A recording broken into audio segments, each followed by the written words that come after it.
aujourd'hui, c'est notre quatrième conférence de l'année, quatrième et dernière pour cette année.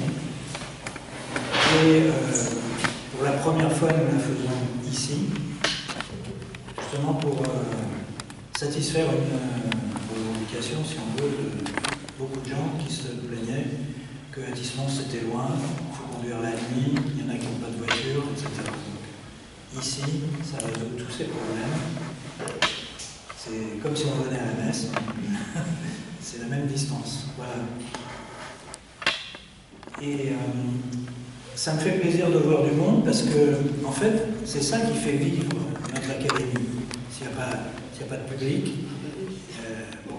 il ne se passe rien. C'est plus important que les livres qui sont exposés à l'entrée.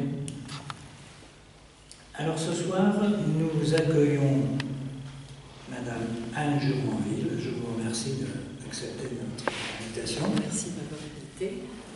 Et vous avez vu sur la convocation le titre de son intervention ce soir.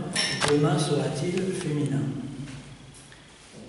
Alors, Anne Juranville est docteur d'État, agrégée de philosophie, diplômée en psychopathologie clinique et psychanalyse. Elle est professeure de psychopathologie, elle a été professeure de psychopathologie clinique à l'université de Nice, Sophia Antipolis. Comme tout professeur ou chercheur dans le supérieur, vous avez écrit de nombreux articles, des ouvrages également.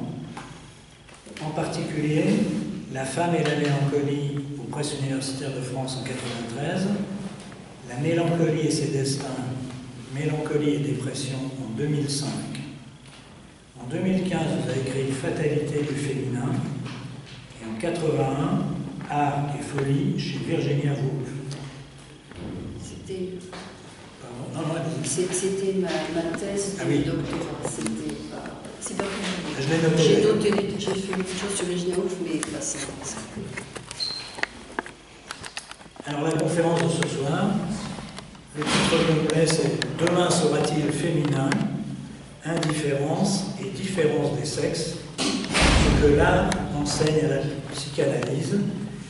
Vous m'avez dit que vous avez beaucoup travaillé sur les rapports entre l'art et la psychanalyse. Je vais en parler un petit peu de l'art, mais moi, j'ai essayé de suivre ce que vous m'avez dit. Demain sera-t-il féminin? Voilà, c'est ça. J'ai construit quelque chose qui, j'espère, ne vous paraîtra pas bizarre. Alors, pardon. Je vous en prie. Eh bien, vous avez, je ne sais pas, à peu près 45-50 minutes pour parler. D'accord. J'espère que je ne déborderai pas. Oui, j'ai un petit souci parce qu'évidemment, le point de vue que je vais aborder ici, c'est un point de vue de clinicienne, de philosophe et de psychanalyste. C'est autre chose que les publications que vous proposez. Bon. Allons-y courageusement. Bon, demain sera féminin, comme l'a indiqué le président de cette commission. J'ai emprunté ce titre à Michel Houellebecq dans son roman Les particules élémentaires, dans le livre que j'ai publié, qui est là en 2020. Honnêtement, ce titre n'est pas un scoop. Il n'est pas nécessaire d'être un visionnaire de choc pour parler de la féminisation de la société d'aujourd'hui, un changement majeur de la société en marche, et sans doute l'un des aspects anthropologiques les plus spectaculaires, les plus significatifs de la mutation de la société. Alors, une première question, est-ce qu'il faut parler du féminin ou des femmes? En fait, les deux sont mêlés, et je parlerai des deux. Mais d'abord, la question « Demain sera-t-il féminin ?» se pose de façon antithétique, d'abord et de façon bizarre. Ou bien le féminin est partout, ou bien il est nulle part. Alors, le féminin partout, c'est évidemment essentiellement lié au féminisme sous toutes ses formes. La lutte des femmes, leurs revendications qui s'inscrivent sur un plan historique, sociologique, politique, juridique. Le féminisme est tellement vaste, tellement multiple, tellement varié, il s'applique à tellement de domaines, il fait l'objet d'une telle multitude d'écrits, d'études, de pamphlets, que ce n'est pas sous cet angle directement que je vais aborder la question. Mais vous allez voir, indirectement tout à fait. Alors, tous ces courants féministes se rassemblent autour de la dénonciation du pouvoir patriarcal. Le patriarcat, c'est la bête noire universelle de tout le monde. Vous verrez que c'est plus compliqué. Mais il faut bien dire que l'égalité homme-femme est sans doute le progrès le plus important, le plus décisif des sociétés modernes, démocratiques, ouvertes. Les femmes sont désormais combattantes, actives, de mieux en mieux protégées par des lois, mais elles-mêmes savent aussi très bien se défendre. Mais évidemment, on trouve dans ces revendications le meilleur et le pire. Le pire des excès, c'est la radicalité des positions, ce que j'appellerais l'ultra-féminisme avec des dérives, qui aboutit à la guerre des sexes, la haine des hommes et même la visée de leur disparition méthodique dans la... Il y en a qui souhaitent ça. Alors, encore faudrait-il qu'il y ait... Alors, à parler des femmes, ça c'est la première thèse, les femmes sont partout.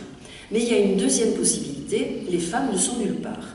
Monique Wittig, égérie des féministes dans les années 70, écrivait, je la cite, « Le terme de femme devrait être exclu du langage, ce qui rejoint les théories du genre pour qui la différence des sexes est un concept périmé. » Elle écrit aussi « Il faut déconstruire politiquement, philosophiquement et symboliquement les catégories d'hommes et de femmes. » Alors, pourquoi il faut les déconstruire? Parce que ce sont des constructions uniquement sociales, qui débouchent de façon cohérente sur le fait que, du coup, puisque c'est social, chacun peut choisir son sexe et en changer si ça ne lui convient pas. Donc, cette visibilité accrue aujourd'hui du mouvement dit woke, antiraciste, décolonial, va dans le sens de l'explosion de toutes les identités, notamment sexuées, en promouvant la notion de transgenre ou de genre neutre. Enfin bon, vous savez comme moi, c'est une chose qui existe beaucoup, on va un petit peu en parler indirectement. Alors, il y a une troisième possibilité, et c'est celle que je vais défendre ce soir. Mais alors, il faut changer de registre, et c'est ce que fait la psychanalyse. C'est la position de Lacan qui dit renouveler le féminin en l'abordant par la voie logique à partir de la structure de l'inconscient. Disons qu'en principe, les deux champs, féminisme et lacanisme, ne se recoupent pas, en principe. En fait, c'est plus compliqué. Les femmes comme sujets sociaux d'un côté, les femmes qu'on dans la rue, donc, enfin les femmes normales, si je puis dire, et les femmes comme sujet de l'inconscient. Donc d'un côté le registre politique, social, juridique, de l'autre côté le fonctionnement psychique inconscient sur une base structurale. Mais on doit théoriser cette structure logique en fonction de la dynamique socio-historique. La psychanalyse est un discours apparu relativement récemment, mais sa théorisation évolue en fonction des questions qui se posent à notre époque, et certains de ses effets permettent de décrypter le monde d'aujourd'hui.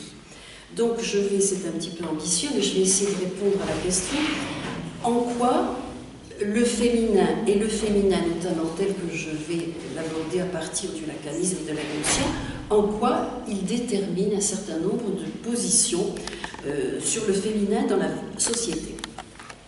Alors, quelques précisions. Le féminin s'applique d'abord aux femmes. Vous me direz, c'est évident. Mais il s'applique d'abord aux femmes, et c'est un lieu de différence entre les hommes et les femmes. Ce féminin dont je vais parler. Mais ce féminin dont je vais parler ne concerne qu'un aspect des femmes. Il ne dit pas tout des femmes. C'est un élément du féminin dont je vais parler. Et cet élément du féminin peut concerner les hommes. Certains hommes ont le privilège, c'est une position psychique, ce féminin, mais certains hommes peuvent adopter ce féminin tout en restant des hommes. C'est les hommes dont on peut dire qu'ils sont féminins, par exemple, mais il y a une raison d'être féminin pour un homme. Mais c'est au sens où ils laissent une part de leur virilité ailleurs. Quand Lacan a parlé des hommes, de la position féminine qu'adoptent certains hommes, il parlait, il y a assez longtemps de ça, il parlait notamment d'écrivains, de mystiques, et de mystiques, il parlait de Saint Jean de la Croix, enfin des gens qui sont féminins à cause de cette part féminine dont je vais vous parler d'abord. Alors, et ce féminin donc partiel, j'insiste beaucoup là-dessus, il ne dit pas tout des femmes. Les femmes, j'aurai l'occasion de le dire tant et plus, elles sont pas toutes, ce mot c'est presque un concept, elles sont pas toutes prises dans ce féminin dont je vais parler. Mais ce féminin dont je vais parler, j'espère que j'arriverai à vous convaincre que c'est pas rien dans la société, ça existe beaucoup. Alors, cette logique du féminin implique une autre façon de penser le monde, c'est voir le monde autrement. J'ai trouvé il y a 2 semaines à peine, je crois, dans une revue, une interview du prix Nobel de littérature de cette année qui s'appelle Olga Tokarczuk. Et voilà ce qu'elle dit. Je cherche une tonalité féminine. Je travaille à travers l'écriture à sortir du monde des pères. Il faut secouer tout cela, regarder dans une autre direction. Fin de citation. Elle précise qu'il faut lutter contre tout ce qui est nommé, décrit, ce qui est la manière de mettre tout dans des cases. Fin de citation, sauf qu'elle dit c'est une forme de violence. Et elle ajoute, je préfère laisser certaines questions ouvertes. Alors, ça va tout à fait dans le sens de ce que dit Lacan lui-même à propos de Marguerite Duras. Il dit clairement, je donnerai la citation tout à l'heure, qu'au fond, elle dit en littérature beaucoup mieux que ce que lui essaie de dire laborieusement par la théorie. Mais le féminin de Lacan, c'est Marguerite Duras qui l'incarne. Et d'autre part, quelqu'un dont je vais vous parler aussi tout à l'heure, que vous devez connaître sûrement, parce qu'elle est assez médiatique, c'est Delphine Orwiller, qui reconnaît, je vous donnerai la citation, qui dit « je suis lacanienne sans le savoir ». Donc cette logique du féminin porte sur les femmes, mais elle s'applique aussi à divers domaines culturels dans la modernité. On a pu parler, des gens parlent d'une aspiration du monde moderne à la féminité. Et il y a un colloque, il y a quelques années, qui s'intitulait « Le féminin peut-il renouveler le lien social ?» Donc, encore une fois, j'ai la prétention de penser que ces questions sont au cœur des choses à penser aujourd'hui. Il y a un féminin qui est ni woke, ni ça, qui est celui dont je vais vous parler. Alors, pour penser ce féminin, il faut le penser selon l'expression de Lacan, une autre raison. Ce n'est pas la raison habituelle qui nous permet d'y accéder. Ce féminin fait désordre au regard du fonctionnement stable, ordonné du monde ordinaire. Il se glisse dans les failles du monde commun où nous vivons. On vit dans l'espace, le temps, les choses qui sont bien structurées, les trains qui arrivent à l'heure, etc. Le féminin dit d'abord non, N-O-N, à cet ordre des choses. Lacan évoque Antigone, signe de Coufontaine, de Claudel, et même la figure de Médée, l'enchanteresse terrifiante qui a tué ses enfants. Alors, ces femmes ont dit non. Alors, elles disent non pour de bonnes ou de mauvaises raisons, mais elles disent non à la raison qui gouverne la réalité quotidienne, ordinaire et excessive. Cette raison qui est particulièrement contestée, c'est la rationalité de l'univers technologique et cybernétique en pleine expansion. Cette raison qui fonctionne comme une grande machine dans le monde, comme une grande machine, qui voit dans le... Pardon, j'essaie de ne pas aller trop vite. Cette raison qui fait fonctionner le monde comme une grande machine abstraite, structurée par la logique mathématique. Chiffrage, prédiction, contrôle. Et malheureusement, ce savoir scientifique, auquel nous devons beaucoup, il est hégémonique et il débouche sur l'idéologie scientiste. Je renvoie par exemple à un philosophe chrétien d'ailleurs, que vous connaissez peut-être, qui s'appelle Dominique Folcherd, je ne sais pas si on vous dit quelque chose. Il a écrit un livre qui s'appelle Made in Labo, Et il montre que la science, sous sa forme, répond à toutes les questions, même les plus fondamentales. Le génome devient manipulable, modifiable à volonté, et il s'applique à des questions d'engendrement et de filiation qui peuvent conduire même à l'eugénisme, et ça aboutit à un progrès, entre guillemets, qui est un rêve, ou plutôt un cauchemar, le post-humanisme. Alors, pour que ce soit un petit peu parlant pour vous, le nom NON du féminin, c'est d'abord le nom à ça. On ne veut pas, le féminin ne veut pas de cette rationalité de comme ça. Mais il ne veut pas d'autres aussi. Alors, on a affaire dans ces cas-là à un fonctionnement totalitaire, tout doit aller bien, quand quelque chose ne va pas, ce n'est pas normal et il y a une solution. Ce qu'il faut retenir, c'est donc ce caractère totalitaire du scientisme et par rapport à quoi le féminin dit fait obstacle. Le féminin dit, alors que le système totalitaire du scientisme, pour y rester, il dit qu'il n'y a pas de place pour le négatif, pas de faille, pas de manque, pas de trou. Tout doit bien passer, tout doit bien se passer. En un mot, la condition humaine fonctionne bien, c'est pas la peine de s'embêter à trouver que ça va pas, qu'il y a ceci, cela, tout va bien et on peut régler tous les problèmes. Alors, le féminin introduit des fêlures dans cette totalité. C'est un clou dans la chaussure, ou alors on pourrait employer l'image d'un angle mort. Donc, je vais introduire, ce féminin n'entre pas dans le goulot compresseur des structures des pouvoirs fermés. Alors, ces structures de pouvoir fermés, les féministes l'appliqueraient au patriarcat. Elles diraient, et on va voir comment, tout ça c'est la faute au patriarcat. Hein. Mais c'est plus simple, c'est pas si simple. Le féminin dont il est question non seulement dit non à l'hégémonie du savoir scientifique, mais il se tient à l'écart du monde ordinaire, de la réalité commune. Il est hors monde, il se définit comme ce qui échappe, ce qui déborde des limites, des cadres, des clôtures, des cases, ce que disait tout à l'heure la femme, la romancière. Il est du côté de l'exclusion, de la marginalité, de la transgression, de la subversion.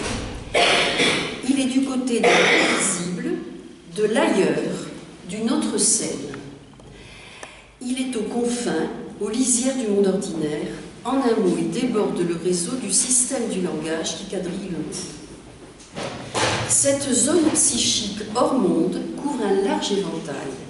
Il ouvre éventuellement du côté de la théologie, de la création, et de quelques exemples que je vais évoquer, mais éventuellement, il peut déboucher aussi sur l'irrationnel, le surnaturel, le magique.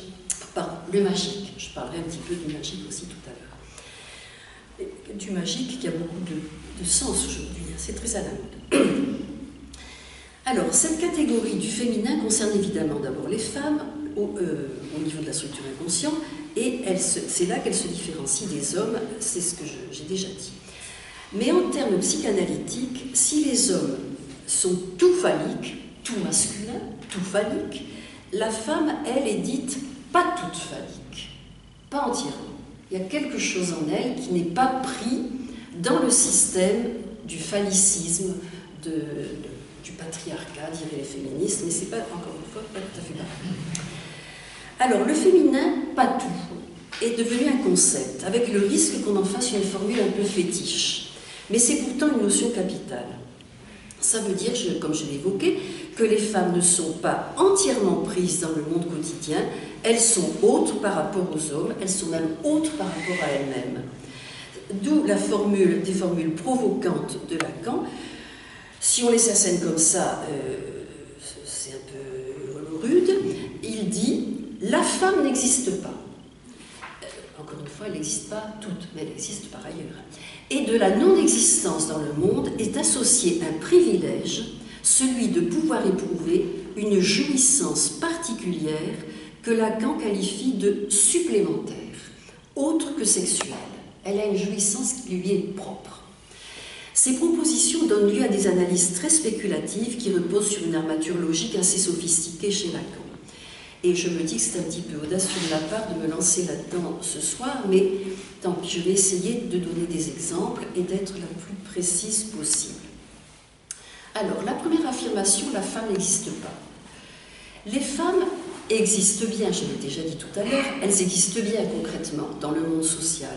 Elles désirent, elles travaillent, elles se battent, elles se construisent selon des modèles d'identification, des rôles sociaux, notamment des modèles que les féministes combattent avec rigueur. Les féministes luttent contre les modèles d'épouses, de mères, de femmes-objets, etc. Elles n'en veulent pas. Et d'une certaine façon, la femme qui n'existe pas chez Lacan, elle s'introduit dans cette même logique. Elle ne veut pas être réduite à une mère, une épouse, etc. Tout ce qui la catégorise ne la concerne d'une certaine façon pas. Alors, d'où la formule de Lacan, polémique comme je l'ai dit, de la femme, on ne peut rien dire. Elles ne sont pas toutes soumises aux règles et aux valeurs masculines qui organisent la société commune, elles ne sont pas toutes prises dans la normalité, dans ce que l'appel appelle les normes mâles, les normes masculines. Bref, je vais essayer d'aller vite. Bon. Ce féminin, alors ce féminin, du coup, il est impensable, indicible, et il ne se dit pas dans le langage. Ça, c'est intéressant. Donc, vous allez voir les liens avec la mystique et des tas de choses, parce que ce féminin, il ne peut pas se penser. Tout ce qu'on peut penser, c'est ce qui est tout, c'est de l'ordre du tout. Mais il y a des choses qu'on ne peut pas penser. Par exemple, en théologie, il y a des choses qu'on ne peut pas penser, ça rejoint un petit peu ce thème. Donc, notamment, je prendrai quelques exemples pour faire parler un peu ça, celle d'écrivains, de commentateurs de textes sacrés ou alors de la musique. Je prendrai quelques exemples de ce type.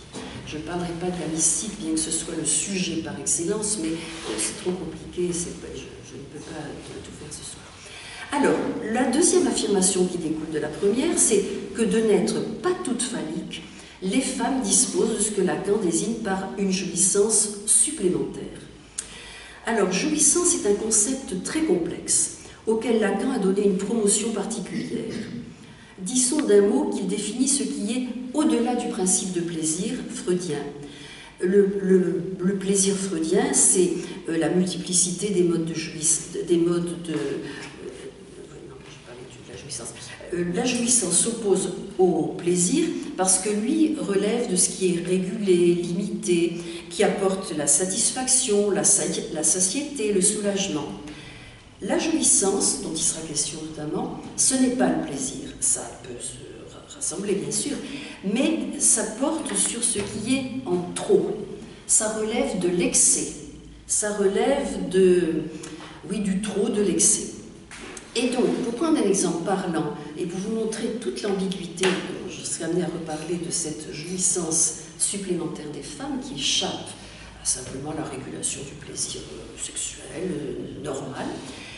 Eh bien, quand on voit actuellement la violence sur le plan collectif dans les sociétés d'aujourd'hui, la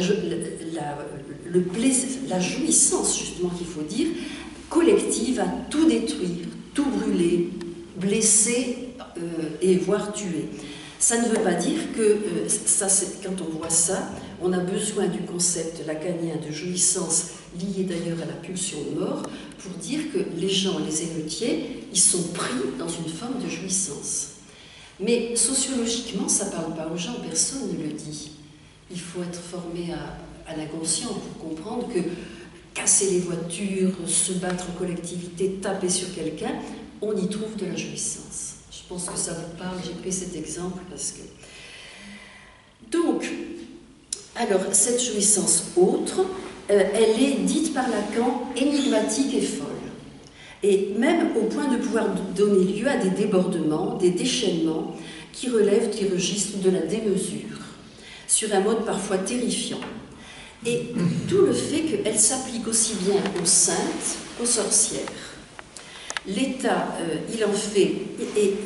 Lacan fait de la jouissance mystique le prototype de la jouissance la plus pure, la plus spirituelle, la plus non sexuelle qui puisse exister. Ça l'intéresse énormément, la mystique. Et il dit aussi, néanmoins, elle est un peu folle. La jouissance des grands mystiques, elle déborde, elle est excessive. Alors, contrairement à Lacan, donc, justement, Freud se méfiait beaucoup de la mystique. Il savait bien que c'était un domaine, et que ce domaine du féminin, il s'en méfiait comme d'une peste, et il disait de la mystique qu'il ne voulait pas se lancer dans ce bourbier. Il n'avait pas tort, parce qu'il y a un côté bourbier dans tout ça, et dans le féminin. Et chez les sorcières, dont je parlerai aussi. Donc, il laissait aux artistes et aux femmes elles-mêmes le soin d'approcher un peu ce quelque chose d'indéfinissable et d'inquiétant. Et il a raison, parce que c'est bien les écrivains, les poètes, les artistes, les mystiques, et puis les écologistes, enfin on va voir quelques exemples, qui illustrent le mieux ce dont il est question de ce phénomène. Alors, je vais commencer par le positif, après on passera au négatif. Le positif, je vais donc emprunter plusieurs choses à Delphine Orviller. Donc, je pense que vous la connaissez, c'est une des rares femmes rabbins, philosophe, écrivaine, féministe, et elle éclaire très bien deux aspects du féminin dont je vous parle à travers son rapport à la théologie. Je me sens légitimée à aborder ce qu'elle écrit en tant que rabbin, parce qu'elle y fait référence elle-même. Dans un texte publié récemment, en 2020, elle écrit, je la cite, « Je me suis souvent demandé pourquoi tant de gens au sein du monde psychanalytique avaient l'impression que mes sujets dialoguaient avec les leurs. » Et elle dit aussi « Le nombre de fois où j'ai reçu des messages, des lettres, des commentaires avec mes conférenciers, où mon interlocuteur me disait « Ben vous, on voit bien que vous avez lu Lacan. » Alors que, dit-elle, je voudrais dissiper ce malentendu. Non, je ne l'ai pas lu. Alors, je vais vous parler de deux textes d'elle. Le premier qu'elle défend, c'est sur le rapport des femmes au sacré. Et là, on rejoint un petit peu la position de Lacan par rapport au mystique. Ce rapport au sacré déborde le cadre du langage des textes bibliques, qui sont des textes d'hommes. Comme elle est féministe, elle insiste un peu là-dessus, sur des textes écrits par les hommes. Alors, son livre « En tenue d'Ève » propose une voie d'approche du féminin et de son statut dans la religion juive. Elle dit d'abord que de très nombreux textes portent en filigrane la critique d'un monde tout masculin. Et dans la perspective toujours encore fréquente d'une exclusion des femmes de la lecture et de l'interprétation des textes sacrés, elle demande, je cite, « À quoi ressemblerait le sacré et la vérité si les femmes étaient invitées à mêler leur voix aux commentaires ?» Donc les femmes ne doivent pas commenter. Elle n'ignore pas bien sûr que dans la liturgie quotidienne figure toujours la bénédiction « Béni sois-tu, ô mon Dieu, de ne m'avoir pas fait femme » en ce nom-là. Elle n'ignore pas que dans la littérature rabbinique, la femme est toujours décrite comme un être manquant, excessif, un peu fou, un peu hystérique. On peut tenter d'envisager ce qu'elle propose à partir de quelques phrases où elle cite le grand rabbin Guggenheim. Alors voilà, loin de, je le cite, constituer un handicap auquel les hommes échappent, écrit-il, la féminité représente une supériorité essentielle. Fin de citation. Delphine Orviller s'appuie sur les travaux de ce rabbin, au demeurant, dit-elle, peu orthodoxe. Il n'est pas reçu très bien dans la communauté. Pour défendre la thèse que la divergence des sexes est érigée en valeur, avec, vous l'avez entendu, supériorité des femmes, par un certain biais, qui se ferait en faveur des femmes. Alors pourquoi ? Parce qu'elles auraient une connaissance, je cite Delphine Orviller, plus intime et plus directe de la divinité que les hommes. Elle se demande aussi si le féminin et ses symboles ne pourraient pas procurer le seul langage capable de dire le sacré et le mystérieux. Vous voyez que là, on est dans le registre du patou-phallique, du patou-patriarcal, de l'en dehors du langage ordinaire et du langage... Fin de citation. Alors, ce qu'on pourrait traduire comme une illustration de la position féminine d'un rapport donc immédiat avec l'autre, grand autre, Dieu, en l'occurrence l'altérité divine, un rapport sans médiation, sans travail. Et ça, c'est très intéressant. Parce que le travail, c'est le travail de la lettre, du texte. C'est le travail de lecture et d'interprétation. C'est un travail. Eh bien, les femmes, d'une certaine façon, c'est un thème passionnant, et je ne sais pas si on aura le temps d'en parler, les femmes sont dispensées d'un certain travail. Pourquoi ? Parce que justement, elles ont un rapport immédiat à quelque chose. et un rapport qui leur donne une jouissance en plus, à elles, qui leur est propre. Alors, ce rapport direct et dispense du travail a quelque chose à voir avec le caractère d'exclusion des femmes qui est lié à leur jouissance supérieure, c'est ce que je viens de dire. Bon, je vais passer un peu vite. Ensuite, un autre texte. Le féminin comme position d'ouverture, de liberté par rapport au savoir de la tradition, toujours masculine, qui ne se fixe pas sur la clôture de la signification mais la déborde. En gros, ce qu'elle va dire, c'est que il y a une définition de la vérité, et ce mot vérité, Lacan va le reprendre pour parler des femmes, une définition de la vérité qui se donne dans une autre approche des textes sacrés. L'article le plus récent auquel je fais allusion est intitulé « La lettre féminise ». L'auteur soutient, je cite, que l'activité de lecture et d'interprétation en général, la pensée talmudique et la littérature juive impliquent, je cite, une forme d'activation du féminin en soi. Sa thèse, et c'est une formule que je vais reprendre à la fin aussi, c'est que les rabbins sont des femmes comme les autres. Ils doivent mettre en jeu leur féminité pour pouvoir être des interprètes disant des vérités sur le texte divin. Le commentateur doit endosser une autre forme de masculinité. Tout à l'heure, je vous disais que certains hommes pouvaient être féminins. Et bien justement, nous y voilà. Les rabbins doivent activer, dit-elle, un féminin en eux-mêmes. Alors, il doit avoir une sorte de masculinité féminine, dit-elle, dont elle reconnaît qu'elle n'est pas simple à définir. Mais elle l'explique de la façon suivante. L'activité de lecture et d'interprétation des textes sacrés exige un mode d'être au féminin qui est un retrait, un renoncement à ses prérogatives. On ne veut pas dominer, on ne veut pas contrôler, on ne veut pas maîtriser. On doit se mettre dans une forme de renoncement à exister toutes les facultés rationnelles et intellectuelles qui conditionnent la maîtrise et la compréhension des textes. C'est la seule condition pour qu'on trouve du nouveau et de la vérité. Ainsi, c'est comme si les rabbins disaient, je la cite de nouveau, « Vous voyez, nous les rabbins, nous sommes des femmes comme les autres ». Cette formule qui a été reprise aussi au cinéma. Alors, elle fait référence à un terme polysémique hébreu qui c'est « nekeva ». Il vient d'une racine qui signifie en hébreu « faire un trou ». C'est très intéressant la question du trou. Le texte n'est pas un plein. Tout à l'heure, je parlais de totalité. Le texte n'est pas un plein, il est fait par des trous, il est fait de trous. Et le texte sacré, il est troué parce que, d'une certaine façon, il n'a jamais fini de parler, il n'a jamais fini de dire. On peut l'interpréter indéfiniment. Il n'y a pas une vérité close, définitive, etc. Comme ce qu'on pourrait masculinement et obsessionnellement penser, le texte, c'est le texte, point final. Non, le texte, c'est pas le texte point final. Le texte, parce que le rabbin est féminin, il doit accepter de trouver que ce n'est pas une structure minérale et pétrifiée. Et elle emploie une jolie expression, il dit on n'aborde pas le texte comme un tailleur de pierre qui donnerait des grands coups dans un bloc de marbre ou de terre. Le texte est toujours ouvert, indéfini, inaccompli, inachevé, il n'a jamais dit son dernier mot.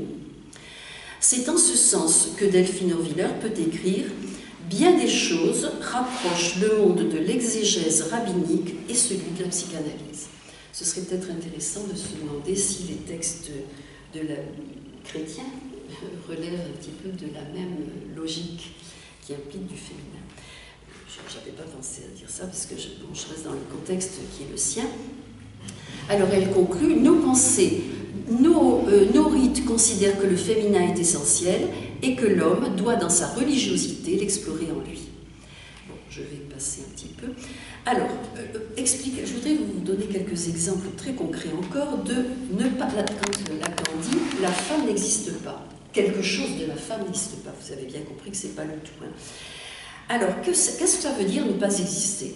Eh bien, c'est une position de retrait qui est aussi une forme de bonheur et de jouissance. Je vais vous donner quelques exemples empruntés à la création littéraire. D'abord, Marguerite Duras, tout à l'heure j'ai dit que je citerai exactement ce que dit Lacan. Ah non, c'est elle qui le dit.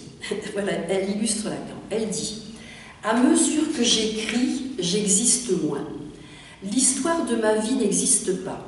Il n'y a jamais eu de centre, pas de chemin, pas de ligne. Il y a de vastes endroits où l'on fait qu'il y a quelqu'un, mais ce n'est pas vrai, il n'y a personne. Donc, je ne suis rien, je l'efface. Quand j'écris, je suis vidée, je suis rien. Ce qui est magnifique, enfin c'est très mystique aussi comme position, bien sûr.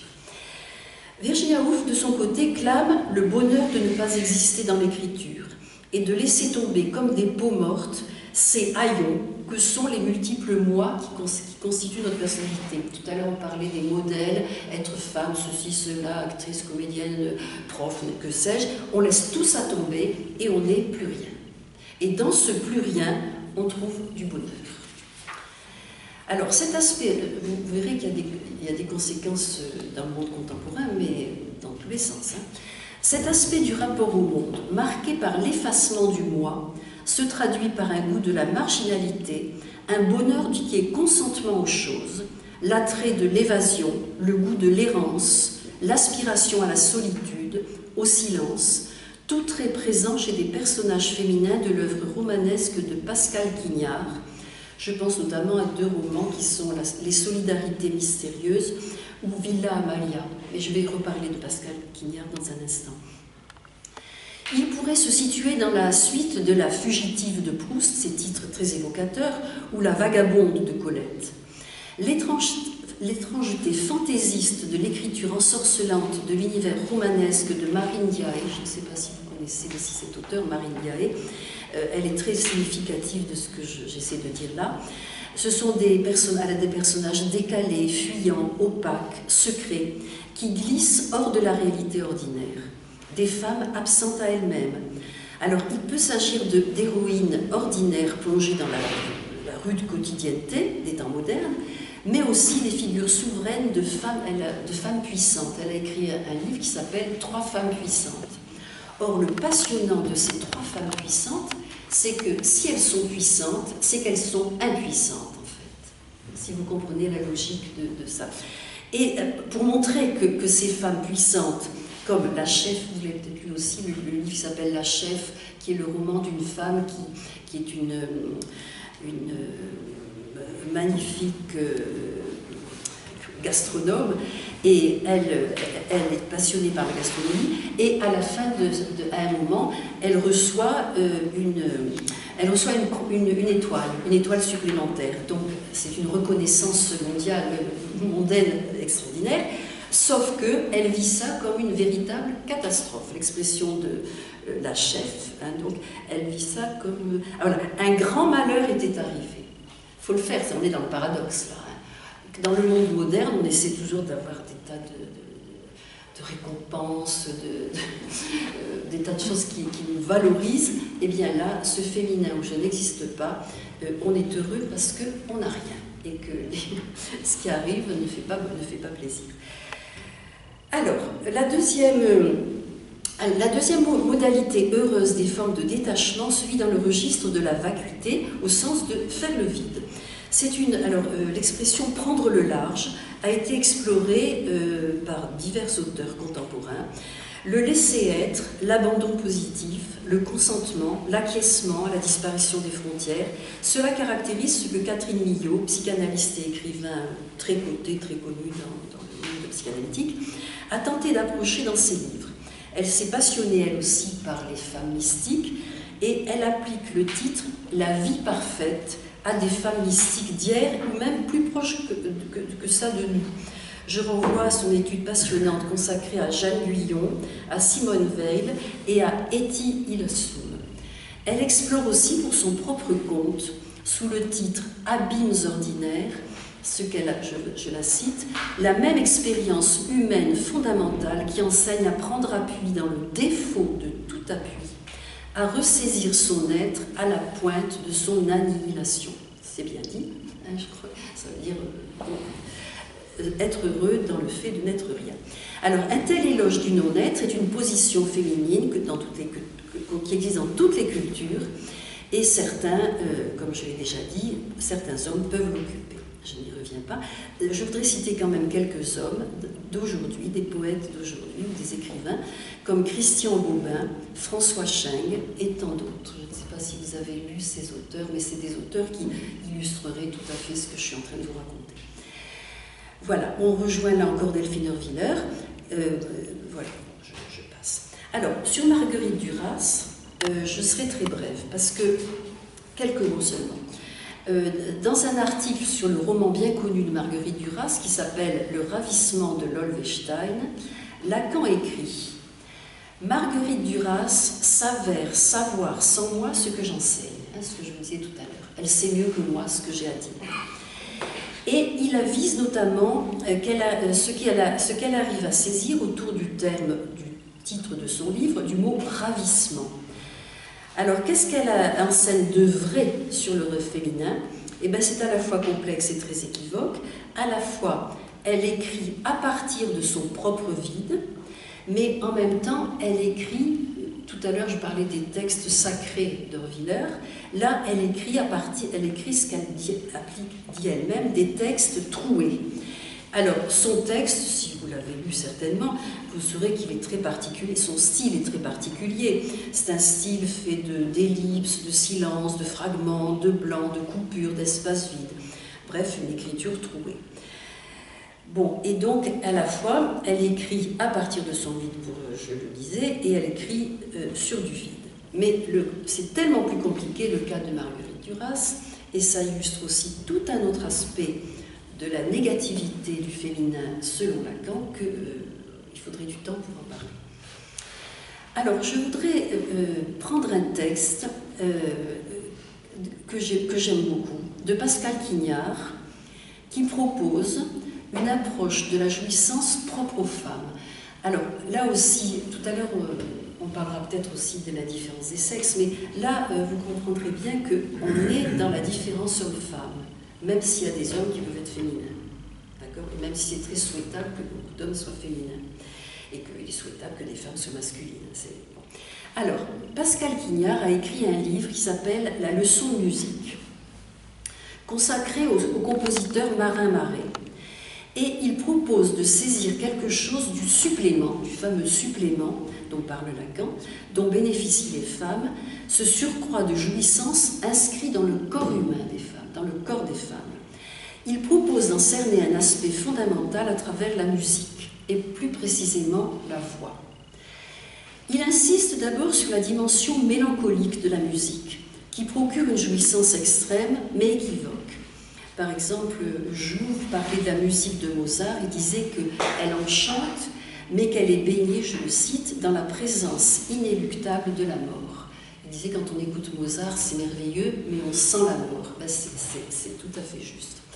Alors, il analyse donc la musique, il reprend tout à fait cette idée, Quignard, selon l'approche originale d'un lieu de différence selon qu'on est homme ou femme.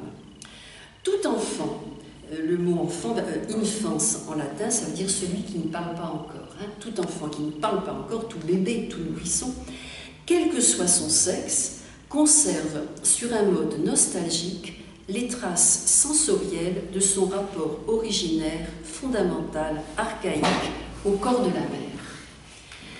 De son au corps, voilà. Or, pour lui, pour Quignard, c'est la musique, cet art premier, dit-il, qui donne par excellence l'idée d'une jouissance émotionnelle, nostalgique, sous forme de traces sonores de ce lien fusionnel au premier objet d'amour de tout humain. Donc, la musique, elle est intéressante pour lui aussi parce que, comme le féminin qui ne passe pas par des représentations, la musique ne parle pas, elle est hors langage, mais on en a simplement ces fameuses traces sonores qui nous rappellent la voix de la mère. Alors, la mélancolie de la musique tient à ce que, en tant que nous sommes des sujets qui parlent, hein, nous parlons dans la vie, nous sommes pris dans le langage et nous avons perdu, d'une certaine façon, cette trace sonore.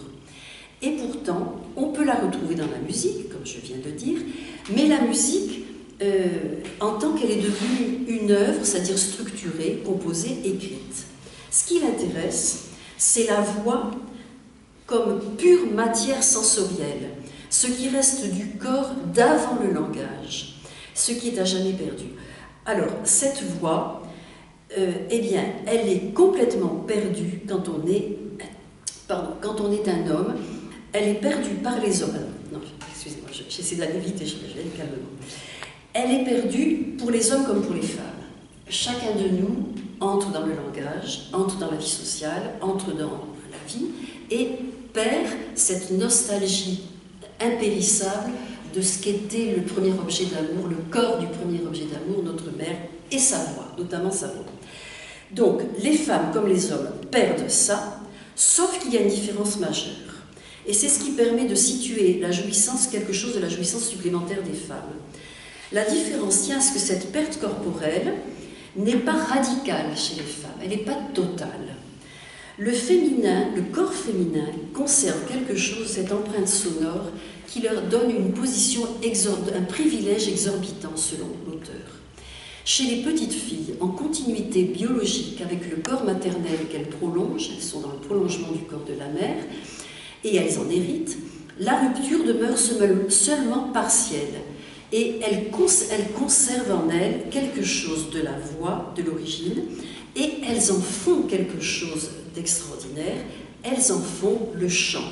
Et pour lui, la soprano, c'est le prototype de la jouissance féminine, même si on dirait qu'il y a des sopranos masculins, mais je vais venir sur le masculin. Donc, il écrit « Les femmes naissent et meurent dans un soprano qui paraît indestructible. Leur voix est un règne, leur voix est un soleil qui ne meurt pas. » Il dit ça très bien, c'est un écrivain. Alors, le destin biologique des hommes est différent. Il est au contraire d'être trahi par la voix. À l'adolescence, dit-il, ils sont assujettis à être abandonnés, à muer, à perdre la voix comme une peau de serpent. À 13 ans, ils s'enrouent, chevrotent, bêlent. Fin de citation. Alors que la vocation de la voix chez une femme est de produire une soprano. C'est par le terme de soprano que Quignard saisit cette supériorité du féminin. Par le chant, la soprano jouit d'elle-même, elle jouit de son corps, même si elle doit travailler, et on retrouve le thème du travail, c'est pas du son comme ça, c'est du son travaillé. En fait, ce qui compte, c'est la jouissance sensorielle de la voix. Là où les hommes, au contraire, doivent, dit-il, composer avec la voix perdue, ce territoire sonore devenu inaccessible. Alors il dit, c'est un petit peu intéressant parce que c'est un petit peu étonnant aussi et drôle, il dit, pour conserver quelque chose de la jouissance féminine perdue, il y aurait bien une option radicale. C'est celle qui n'est plus d'actualité, de se faire castrat. Hein.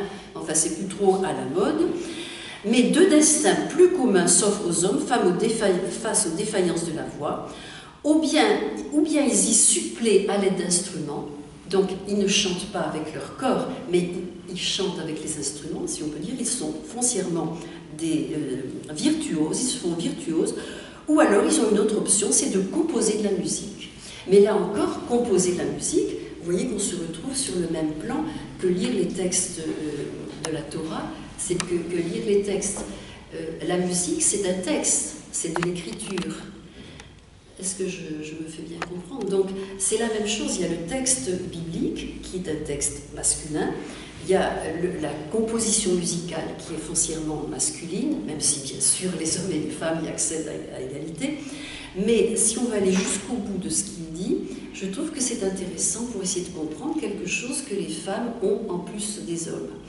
Et c'est tellement vrai que, je n'ai pas le temps d'en parler, mais j'ai été amenée à travailler ça un petit peu en détail, beaucoup d'hommes sont jaloux de cette jouissance corporelle supplémentaire qu'ont les femmes. Et il y a des textes fascinants de Louis-Ferdinand Céline, qui était passionné, vous le savez peut-être, par les danseuses. Il a eu une première et une deuxième femme danseuse. Et il écrit des textes, je n'ai pas le temps de les lire maintenant, où il dit que c'est abominable et qu'il est jaloux parce que la danseuse, elle a un plaisir corporel que lui n'aura jamais et que le texte qu'il écrit en étant c'est tellement difficile, il évoque la grâce et le bonheur de la danseuse et la dureté du travail de l'écrivain. Donc là encore une opposition entre le féminin et le masculin. Vous voyez un petit peu, ça va? Bon, alors, donc là Alors, je vais prendre un exemple peut-être plus directement lié à enfin, tout ce que je dis pour avoir des... Vous avez vu, la poésie, la musique, tout ça, ça a des effets dans le monde contemporain. Mais alors, il y a un exemple qui a le vent en poupe en ce moment, c'est l'écologie. Alors, l'écologie se prête tout à fait à ce que je vais raconter. Parce que l'écologie, pour le monde de demain, c'est un boulevard pour penser le féminin. Ce terme a été lancé par Françoise d'Aubonne en 1974. Elle a insisté sur la connexion étroite entre les questions écologiques et féministes. Il y a la même oppression, la soumission des femmes est analogue à la violence et même au crime exercé contre la nature. Donc les écoféministes se retrouvent tout à fait dans ce schéma. Et la violence, c'est l'épuisement des ressources, la disparition des espèces, l'appauvrissement de la biodiversité. Bref, tout ce que nous connaissons, tout ce contre quoi nous luttons, tout ce avec quoi nous sommes d'accord pour lutter. Mais bref, les écoféministes disent que tout ça, c'est de la faute des hommes. On a un système mâle. Elles décrivent... Bon. Alors, Christine Angot fait une rencontre avec Delphine Horviller et elle introduit la question de la féminisation de la nature en disant ceci: la femme est plus à l'aise avec la porosité du monde. La porosité du monde, donc, c'est que les femmes sont en contact, en lien immédiat avec le monde. Et c'est exactement ce que disait la romancière Olga Tokarczuk, que j'ai évoquée tout à l'heure, quand elle dit qu'elle a avec la nature un rapport au monde qui l'affecte de façon physique, quasi biologique. C'est elle qui dit ça. Alors la littérature, selon elle, devrait profiter de la crise du réalisme dans l'art pour raconter le monde autrement. Donc le monde devrait être écrit au féminin. Ça, on est en plein cœur de votre question de le devenir féminin. On devrait écrire de façon plus féminine. Alors qu'est-ce que ce serait ? Eh bien, au lieu de elle dit, toujours elle, il faudrait un regard sur le monde capable d'englober tout le maillage qui le compose, toutes les interactions complexes dont nous sommes entourés. Donc, elle se réclame d'une vision animiste qui établit des correspondances entre le règne animal, humain, végétal. Elle porte quant à elle une attention particulière aux cours d'eau, aux mers, aux rivières. Et j'ai noté ceci parce que c'est assez original. Elle suggère que plutôt que d'être identifiée comme française ou polonaise, on pourrait dire qu'on est sénienne parce qu'on a vécu au bord de la Seine, ou odérienne parce qu'on a vécu au bord du fleuve Oder. Donc là encore, c'est une manière de garder quand même une caractéristique. En tout cas, ce qui est important, c'est que c'est l'abandon, l'acquiescement à la beauté et à la poésie du monde. Personne ne contestera cela. Ça, c'est ce que la littérature devrait aujourd'hui viser à développer pour être plus féminine. C'est aussi ce que dit la pianiste Hélène Grimaud dans son dernier livre « Renaître ».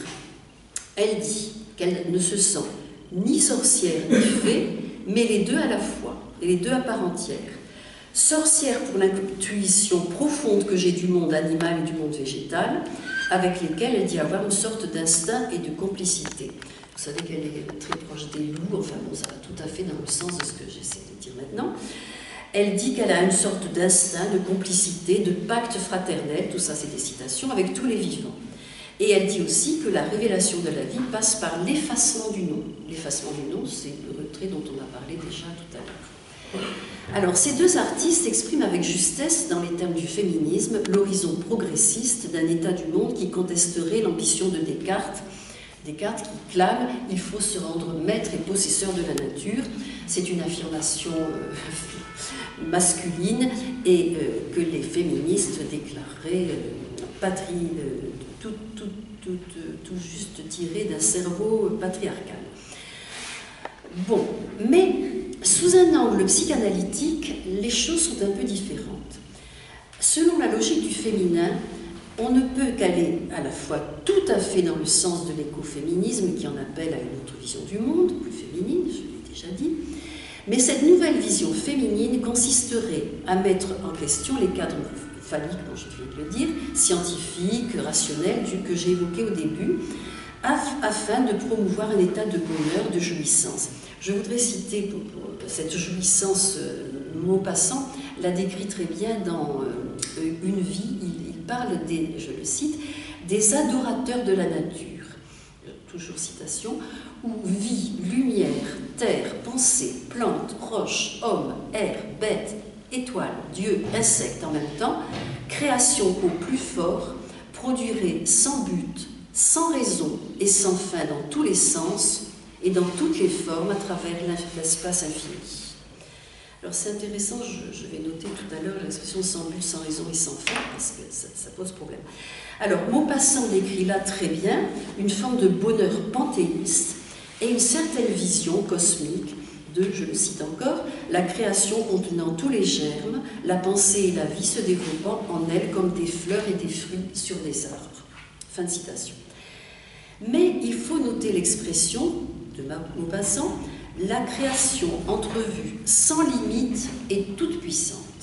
Ça, c'est un petit peu problématique. Cela décrit d'une certaine façon très bien la jouissance féminine, en effet illimitée. La jouissance dont j'ai dit qu'elle n'était pas cadrée, qu'elle était folle, énigmatique, problématique, etc. Illimitée, dit Lacan. Mais toute la question est de préciser cette illimitation cosmique, comment elle s'articule sur la question d'un monde qui est quand même masculin, où règne quand même une loi du père, une loi paternelle. Pour les féministes radicales, je dis bien, il s'agit de mettre totalement en question le pouvoir patriarcal. Il s'agit, alors qu'un psychanalyste comme Serge Côté écrit qu'il y a un malentendu entre les approches psychosociologiques et la psychanalyse. On peut se demander en effet que serait le monde, la nature, délivré de toute loi, de toute organisation des sens masculines. Qu'est-ce que ce serait alors, je donne la réponse et je vais la développer. Une nature libérée de tout homme, du langage, de tout, ce serait quoi? L'explosion d'un matriarcat, et d'un matriarcat hautement problématique. Serge Côté donc dénonce l'équation absurde, il dit ordre symbolique, c'est l'ordre des pères, l'ordre du masculin, l'ordre divin aussi. L'ordre symbolique égale phallocratie, la violence virile. Il dit cette équation est absurde. Et en effet, ce malentendu vient à un point nommé pour amorcer une bascule entre deux destins de la jouissance féminine supplémentaire, autres que phallique, dont je viens de parler, dont j'ai parlé jusqu'à présent. D'une part, il y a la positivité, l'espoir de voir triompher dans le futur un rapport au monde plus féminin, mais d'autre part, certaines dérives possibles de ce devenir féminin, quand il fait radicalement l'économie de la fonction symbolique, qu'est-ce qu'il devient? Eh bien, il devient quelque chose dont je vais essayer de dire un mot. Et notamment, il ouvre vers des choses très problématiques dans le monde contemporain. Je parlais de la sorcière, de la magie, mais aussi des formes de matriarcat très inquiétantes. Alors, la ligne directrice de ce que je vais dire maintenant, c'est un petit peu moins long, rassurez-vous, c'est que quand on dénie sur un mode radical la loi du père, c'est la loi maternelle qui triomphe en donnant lieu à des excès parfois terrifiants. Je dirai quelques mots tout à l'heure sur ce que un écrivain que vous connaissez peut-être aussi, Michel Schneider, appelait Big Mother, la grande-mère, la Big Mother. Alors, la radicalité donc des positions féministes peuvent aller jusqu'à la caricature et même l'extravagance et même la folie.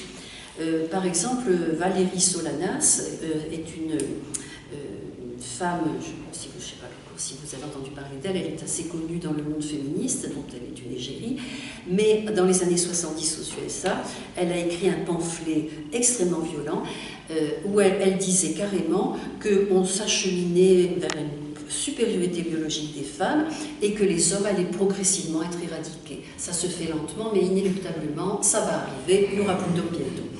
Et cette femme a quand même tenté d'assassiner l'artiste Andy Warhol de plusieurs coups de pistolet, il s'en est tiré plus ou moins. Bref, voilà, ça c'est des genres d'excès que l'on peut rencontrer chez les ultra-féministes. Alors, De façon plus insidieuse, donc on peut rassembler diverses formes d'excès du pouvoir féminin, donc autour du terme de Big Mother que lui donne Michel Schneider, dans un livre publié en 2002, il y a déjà plus de 20 ans.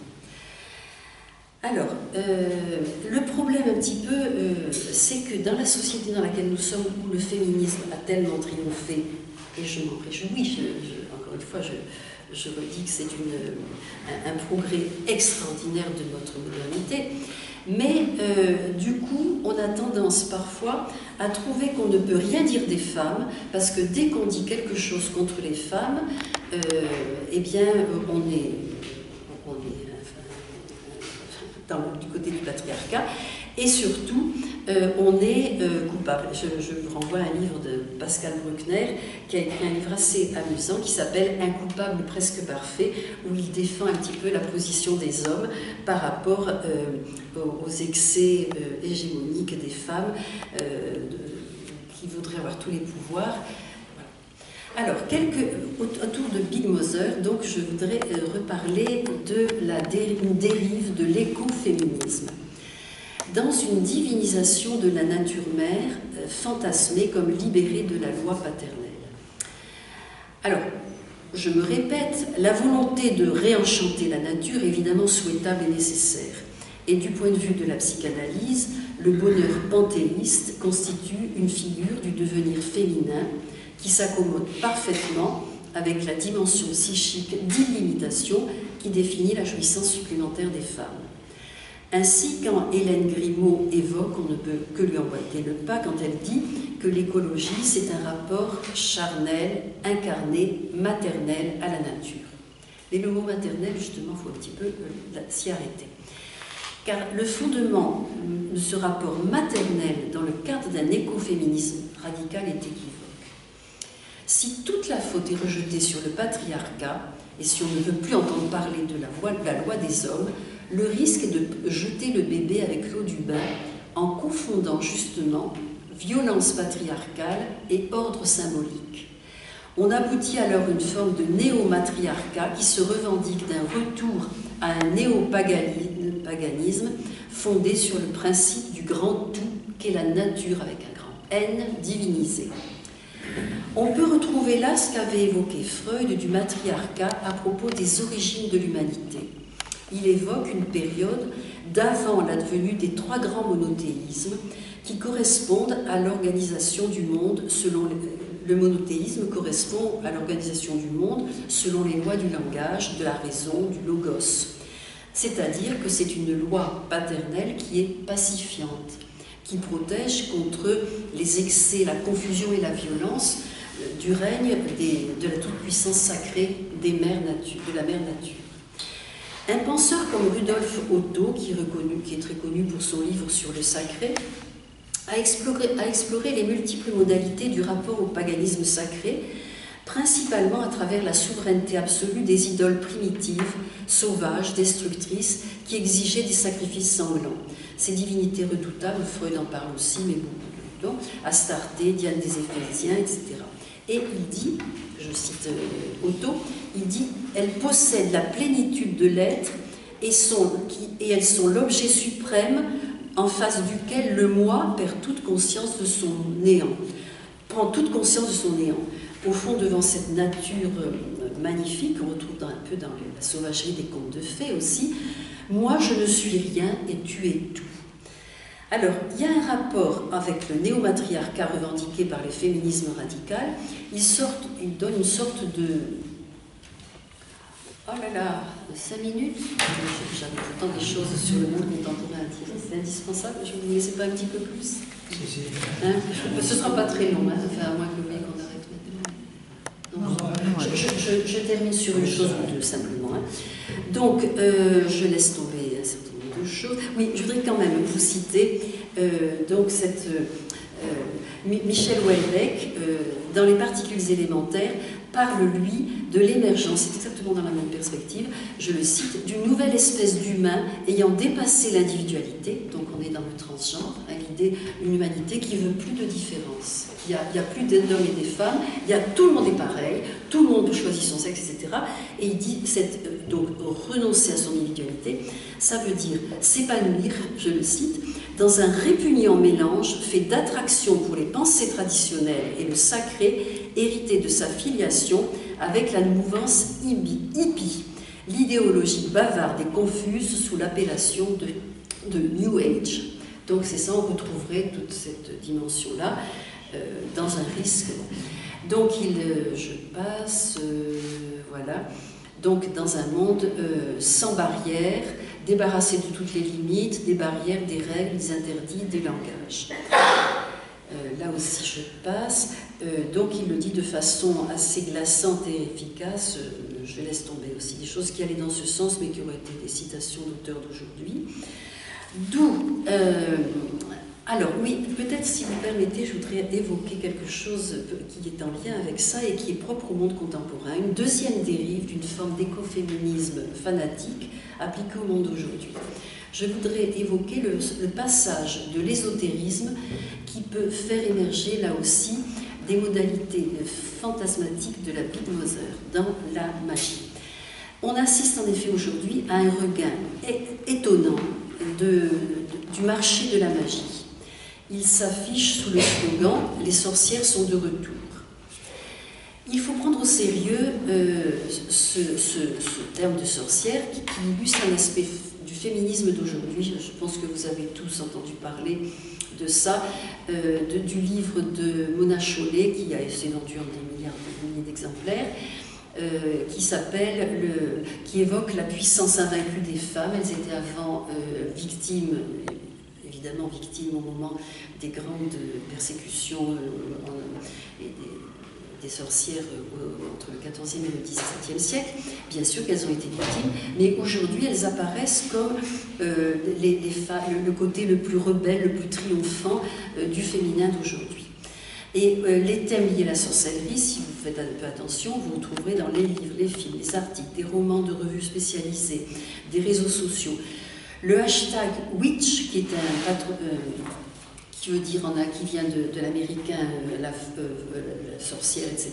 Je laisse tomber vu le peu de temps. Le hashtag Witch a été vu 42 milliards de fois sur TikTok dans le monde. C'est dire que ça existe. Et on voit aujourd'hui surgir une foule de sorciers professionnels, d'influenceurs, de coachs, etc., qui offrent de favoriser le développement personnel. Psychothérapeute, énergéticienne, naturopathe, thérapeute holistique, voyante, passeur d'âme, etc. Et au passage, je termine un livre sur la sorcellerie et je rencontre tout ça, mais je rencontre à la fois le côté magie noire et magie blanche. Dans tout ça, c'est un très gros problème.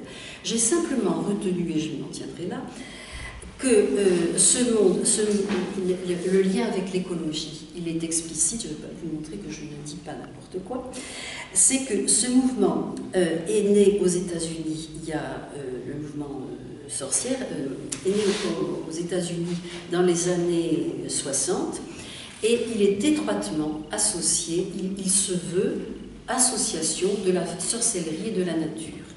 Il est par exemple aujourd'hui encore incarné par une femme très connue, si vous regardez sur internet, elle a plein des articles et tout ça. Elle s'appelle Star Oak et elle se présente elle-même comme une sorcière écologique. Alors, elle est activiste, altermondialiste, elle a écrit un livre qui s'appelle Rêver l'obscur et puis Femmes, magie et politique. Alors, c'est un mouvement très riche et très cohérent, engagé dans des efforts scientifiques concrets, elle promeut des transformations écologiques efficaces, tout ça est intéressant. Mais, ce que je voulais simplement garder, c'est l'accent sur le lien entre la conception cosmique et le naturel, du lien entre le naturel et le surnaturel. Bon, je ne parle pas non plus de savoir immémorial des secrets de la nature, les plantes médicinales, mais il faut être, voilà ce qu'il faut faire, et mon exemple illustrera ceci. Il s'agit de se brancher sur l'univers tout entier, grâce à des rythmes de la nature, les cycles de la nature, la lune, les 4 éléments, les changements de saison, la météorologie. Il faut se mettre à l'écoute du ciel, favoriser son hypersensibilité, gravité, capter les puissances des énergies magnétiques de la Terre. Enfin bref, il y a toute une série de mesures pour être en accord avec la nature. Et cet accord avec la nature c'est pas forcément, peut déboucher sur des choses que je suis en train de vous dire, à savoir des choses dangereuses qui concernent une espèce de matriarcat, de divinité. Alors, l'exemple que je prendrai, et je m'arrêterai là, c'est que parmi les multiples articles auxquels j'ai pu avoir accès, y compris, on m'a envoyé, les gens savent que je travaille sur tout ça, ils m'envoient des articles même en allemand, même des revues allemandes. Alors, il y a un article qui est paru dans le Figaro l'an dernier, qui s'intitule « Bénédiction de l'utérus, spiritisme, méditation dans l'antre des mères lunes prêtresses du féminin sacré ». Vous voyez là, la cœur du problème. Tout l'excès qu'il peut y avoir. Ainsi, sous la bannière d'Enchantresse, l'article cite Marina Gray, conférencière et thérapeute britannique tout à fait officiellement reconnue, qui invite les femmes à se reconnecter avec leur nature divine, synchroniser leur cycle menstruel avec les phases de la Lune, par exemple, des tas de choses. Et c'est elle qui a théorisé en 2012 le rite de la bénédiction de l'utérus. Sous la houlette de Moon Mother, donc Mère Lune, elle assure détenir des pouvoirs surnaturels. Ces femmes, pour vous montrer le côté sérieux de la chose, elles sont actuellement au nombre de 7636 selon le dernier recensement de leur site. Ça existe, hein, ce n'est pas une invention. Alors, les consultantes se voient proposer divers protocoles et rituels de soins de l'utérus dont le bol pelvien dans une atmosphère de décor digne d'un antre de sorcière, décoration, décoction, jeu de lumière, attitude salmutique, etc. Et j'en termine là. Et donc l'historien et sociologue des religions qui interroge ce phénomène dit bien qu'elles se greffent toutes sur un écoféminisme excessif qui ne renvoie pas nécessairement à grand-chose, sinon, dit-il, à l'idée d'une forme de féminité particulière. C'est celle que j'essaie de vous présenter sous la forme de cette idole matricielle, matriarcale, qui ne veut plus entendre parler de tout ce qui est homme, et qui en fait ouvre, là c'était la fin, mais je ne le dis pas autrement, qui ouvre la porte à des violences beaucoup plus graves, beaucoup plus sérieuses que d'habitude. Et simplement, je prends un petit exemple. Big Mother, donc le livre de Michel Schneider, il dit simplement femmes, ne revendiquez pas le pouvoir, vous l'avez déjà. Et il dit que l'État, de plus en plus, est un État sans père ni repère qui fonctionne sous le régime d'une tyrannie maternelle tout en douceur. C'est très doux, hein, c'est pas du tout brutal, et c'est d'autant plus dangereux. Et il met l'accent sur les sociétés modernes qui produisent ce qu'il appelle des maladies de la mère. Ces maladies de la mère, c'est les états limites, la schizophrénie, la dépression, la toxicomanie. Ce qui rejoint tout à fait, mais simplement je cite l'auteur, un psychanalyste très connu et qui fait des ouvrages extrêmement vifs et passionnants là-dessus, un livre qui s'appelle « Jouir à tout prix », et il montre lui aussi que dans le monde moderne, il y a une libération, il n'y a plus d'interdit, enfin l'interdit paternel, c'est une chose, mais il n'y a plus de loi paternelle, c'est pas des interdits, c'est la structure, le langage, la place d'une instance masculine, plus de Dieu, dont Dieu participe évidemment, et qu'à cause de ça, on a affaire à des formes collectives de déni de la finitude humaine.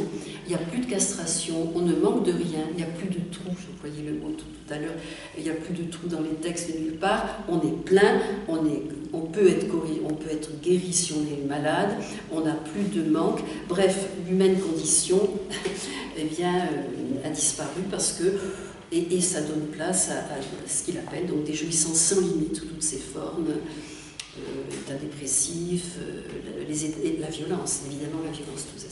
Bon, je m'en tiens, pardon d'avoir été un peu. Merci.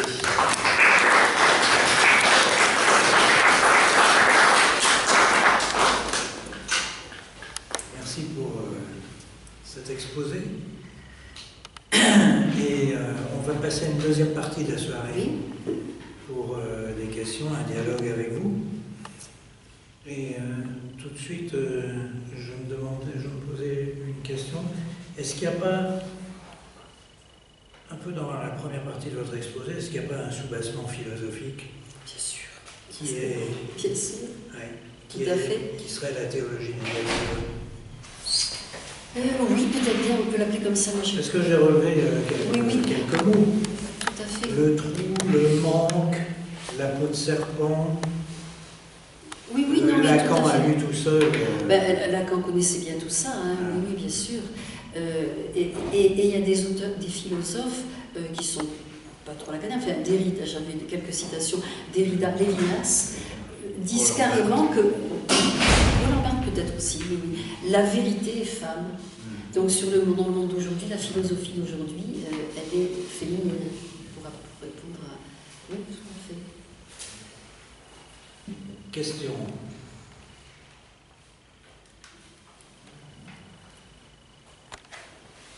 Non, moi je vais simplement, puisque vous citez Lévinas, j'y ai pensé en vous écoutant, penser au féminin. Mais en même temps, chez Lévinas, il y a aussi la loi quand même. Oui, bien sûr, bien sûr. Ouais. Ah bah évidemment. Ouais. Bien entendu. Chez les penseurs chrétiens, la loi existe suprêmement. Mais je ne suis pas à l'aise pour parler de ça bien comme vous êtes tous experts et connaisseurs, mais il y a toute une place pour un féminin lacanien dans la théologie chrétienne. Mais Dieu... Ce que vous avez appelé le féminin, c'est au fond, si j'ai bien compris, c'est l'altérité quand même. Oui, tout à fait, c'est l'autre. Ouais. C'est l'autre pour Lacan, pour Lévinas. Alors ça cadre effectivement avec le monothéisme juif et aussi chrétien. Tout à fait, Là-dessus, tout à fait. C'est absolument. C'est pour ça que Horviller, elle se sent, elle pourrait, tout ce qu'elle dit, ça pourrait être adapté aux chrétiens. Moi, j'avais envie de réagir sur le fait que vous avez mis en parallèle, enfin en opposition, la jouissance et le plaisir, attribuant la jouissance plutôt au féminin et signifiant un peu l'excès. Et le plaisir, finalement, on est plus dans la sagesse raisonnable, voilà la raison. Oui. Et ça me faisait penser à une réflexion que du coup j'ai reliée avec du vécu, une réflexion qu'on m'a fait un jour dans la mairie pour laquelle je travaillais, où on m'a dit vous seriez un homme, on vous écouterait, vous êtes une femme, vous êtes une râleuse. Oui, mais ça c'est classique. Hein, oui. Du coup, c'est voilà, le féminin, c'est moins sérieux. C'est ça. Il y a un risque en effet que tout ce qui est féminin, elle le dit très bien, et tout, c'est l'excès, c'est l'hystérie, etc. Les hommes, c'est le carré, le sérieux, etc. Et justement, après, quand vous avez parlé aussi de la religion juive, des rabbins qui avaient accès au texte, les hommes avaient accès au texte, les femmes, etc. Et j'avais aussi envie de mettre justement côte à côte la connaissance et le savoir. Je pense que la femme a peut-être une connaissance, parce que de toute façon elle est beaucoup plus intuitive déjà. Oui, on peut mettre l'intuition de ce côté-là. Et les hommes se réservent le savoir, eux ils ont besoin de maîtriser, ils ont besoin de... Ah mais c'est un petit peu dans cet esprit-là. C'est bien déjà leur force physique d'ailleurs, parce que je fais aussi de l'aïkido et justement on nous disait, vous les femmes vous avez plus de facilité pour l'aïkido parce qu'il faut savoir se relâcher, ressentir l'autre, capter. Oui, en fait, il y a de variantes. L'homme, il est vraiment dans sa force, dans son ego, voilà. Oui. Et du coup aussi, j'ai pensé à une réflexion que m'avait faite une psychologue il y a une dizaine d'années. Elle m'avait dit, vous savez sans savoir que vous savez. Voilà. Et ça rejoint un peu tout ça. Enfin, oui, ça résume même. Ça rejoint un peu tout ça. Ce qui ne veut pas du tout dire que les femmes ne sont pas rationnelles, méthodiques et tout ça. C'est en plus, n'oubliez jamais, en plus. C'est un plus chez les femmes. Elles ont toutes les mêmes qualités que les hommes. Quelque part, les hommes mais elles ont un pouvoir, plus. Ils ne veulent pas lâcher certaines choses voilà. par rapport aux femmes. Mais je pense que, puisqu'on parle de l'avenir, je pense que beaucoup d'hommes accepteront de plus en plus leur féminité. Non pas forcément sous forme de transgenre, transsexualisme, mais en restant, ce genre de choses, hein. en restant des hommes, mais en lâchant quelque chose de leur... Parce que le phallicisme, enfin, ou le patriarcat. Beaucoup d'hommes intéressants, tous les créateurs et tout, ils sont très féminins. Oui. Ils ont cette jouissance féminine, ils participent de ça. Oui. Et je repensais justement aussi par rapport à ça, effectivement, vous avez parlé de Marin Marais, dans la musique ancienne, il y avait les castrats, justement, qui conservaient cette voix d'enfant, cette voix féminine. Nous, quand arrivé aux femmes de chanter, c'était pas les femmes qui chantaient dans Non, c'était les il en hommes. parle des castrats, Voilà. c'était une manière. Ils avaient une place extrêmement Bien sûr. élevée et particulière. Il y a une chose que je trouve surprenante aussi, c'est pourquoi on en vient à l'effacement du nom. Parce que- Ah oui, ce que dit, c'est la pianiste qui dit ça, Hélène Grimaud, l'effacement du nom, parce que en tant que pas toute phallique, les femmes ne revendiquent, personne ne revendique rien, on efface son nom, alors que le nom, c'est très important, puisque c'est le nom qui est l'élément patriarcal, symbolique, on tient à son nom. Mais en tant qu'on est mystique, je pense que les grandes mystiques, elles ne tenaient pas à leur nom. Mais leur nom, elles ont laissé un nom, cela dit. Elles ont laissé un nom. Hein. Mais qu'est-ce qui pose problème la nomination, enfin, c'est la question de la nomination. Oui, qui c'est pose capital problème. la nomination. Mais on peut y renoncer ponctuellement. Quand Parce Marguerite que Duras, enfin, le nom est lié à l'être. bien sûr, Donc, mais c'est du langage. c'est le. Comme ça. Et le langage, c'est la fonction paternelle, c'est la fonction symbolique, le langage. Ouais. Vous savez, l'extrême difficulté de tout ça, c'est qu'on mélange tout ce qui est, je dirais, un peu négatif, le phallicisme, le patriarcat, etc., et l'ordre et le symbolique. Le symbolique, c'est le fait qu'on soit des sujets, qu'on a un nom, qu'on est des sujets à part entière. Et on ne peut pas renoncer. Ne pas être un sujet, c'est être psychotique. On doit tenir à son nom. Simplement, au moment où je sais pas, où on est en extase comme Sainte Thérèse d'Avila, on n'a plus de nom à ce moment-là. Oui, mais c'est une attitude qui n'est pas, qu'on peut qualifier peut-être de féminine, mais qui n'est pas liée au sexe biologique des gens. Non, qui n'est pas lié au sexe biologique, qui est une position d'être qu'on appelle le féminin, mais qui n'est pas propre aux femmes. Disons que les femmes ont un privilège à y accéder. Je ne sais pas si j'ai bien répondu à votre question. Enfin, bon, pour moi, le nom NOM, Oui. c'était lié à l'être humain. Bien sûr, bien sûr. En opposition aux animaux. Les animaux Tout à fait, n'ont pas de nom, absolument. Et sauf il y a pas de quand on langage appelle chez son les chat ou son chien par un nom. Mais... Même avec des prénoms parfois. Oui, oui. Oui, non, c'est ce qui nous Donc, humanise, c'est ce qui nous fait humains. Voilà. Parce que là-dessous, il y a toujours la question, qu'en est-il du nom de Dieu? Ah, oui, ben ça, j'oserais pas me lancer là-dedans, je vous laisse. Oui, ben, oui, je ne sais pas, qu'est-ce que vous voulez dire par là? Eh bien, On ne le dit pas forcément, le nom de Dieu. pardon? Il n'est pas facile à définir. Non, mais c'est une question, C'est une qui est question théologique, qui est permanente. bien sûr, C'est ça le problème. bien sûr. Si on l'efface, Ah En ben, même pas temps, on ne peut question. pas le prononcer. oui, mais est-ce que. Attends, la nomination de Dieu, on Oui, ne l'efface ouais, pas. ouais. Ça a été c'est la préoccupation. Mais C'est une préoccupation religieuse. bien sûr, mais c'est absolument capital.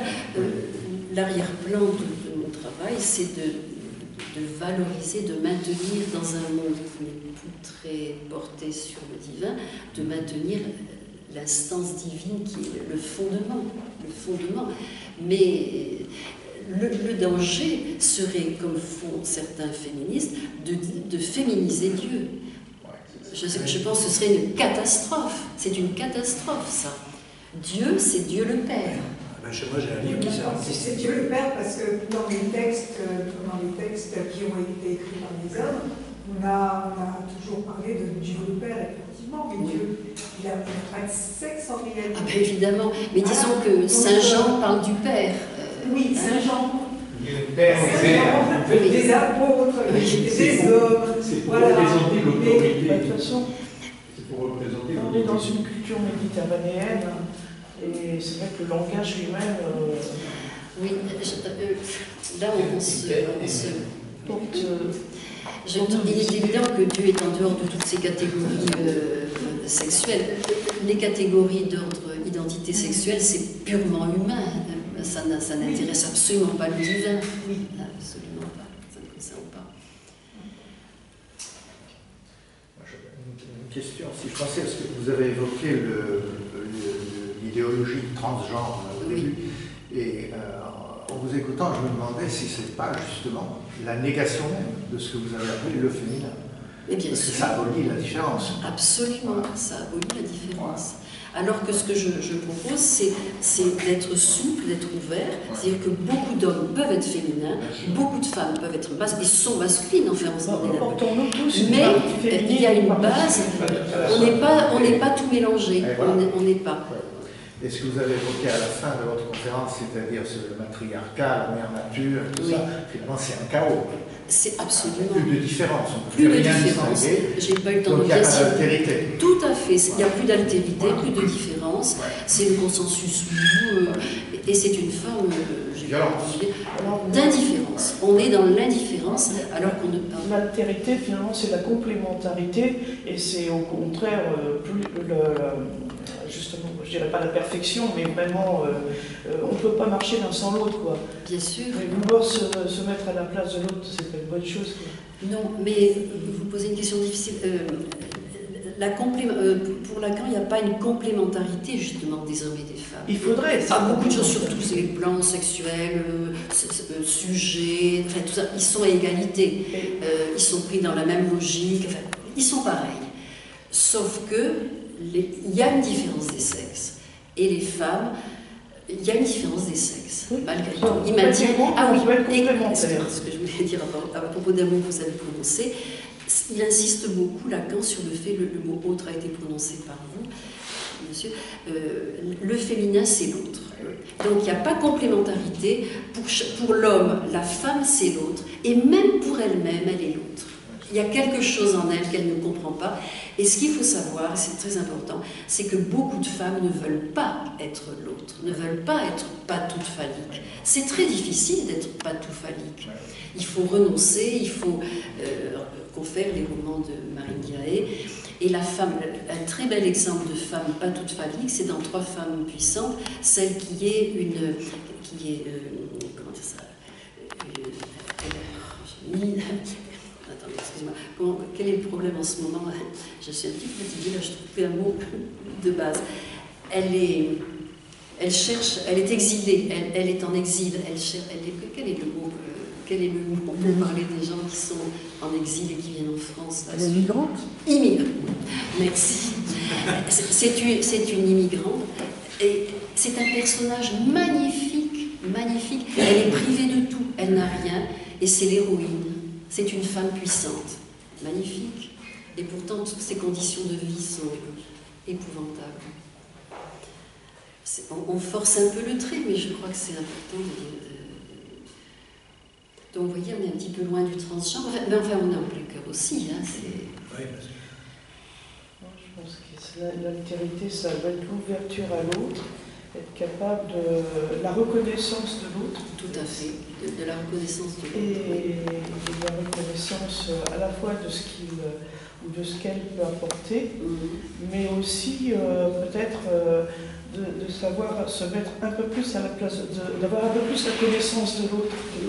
Bien sûr, bien sûr. Parce que, la non-clôture, je pense que c'est très important. Un terme, j'ai beaucoup employé le mot de totalité, sortir de la clôture. Le phallicisme, c'est finalement la clôture. On est sûr de soi, l'autorité, le pouvoir, le ceci, le cela, les bornes. Et le féminin et l'autre, c'est sortir de ça. Dire non à ça. On va conclure cette soirée. Y a-t-il encore une question importante que quelqu'un nous La femme est l'avenir de l'homme. Très bien. Jean Ferrat.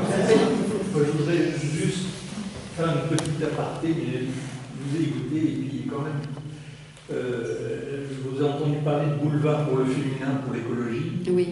Et quand même, quand je pense à nos femmes écologistes en France, entre Sandrine Rousseau et Cécile Duflot, Ah oui, je suis désolé, mais c'est un bel exemple de matriarcat. oui, oui, oui. De ah bah les hommes, ils valent rien, etc. Vous avez raison, c'est tout à fait. Non, mais c'est bien l'écoféminisme radical, excessif. Parce que je tenais beaucoup à dire que l'écologie, c'est un sujet passionnant, ô combien important. Il ne s'agit pas du tout de négliger ça. Alors, Juste une petite. rapide, parce que tu vois, il y a déjà des gens Oui. qui veulent. Elisabeth Planétaire, l'autre jour, elle disait que l'ultraféminisme séparait les hommes des femmes. Donc c'était. C'est ça. L'ultraféminisme. Hein, Oui, oui. Ultra, tout à fait. Séparer les hommes des femmes avec l'idée, au fond, si les hommes disparaissaient. C'est pas grave.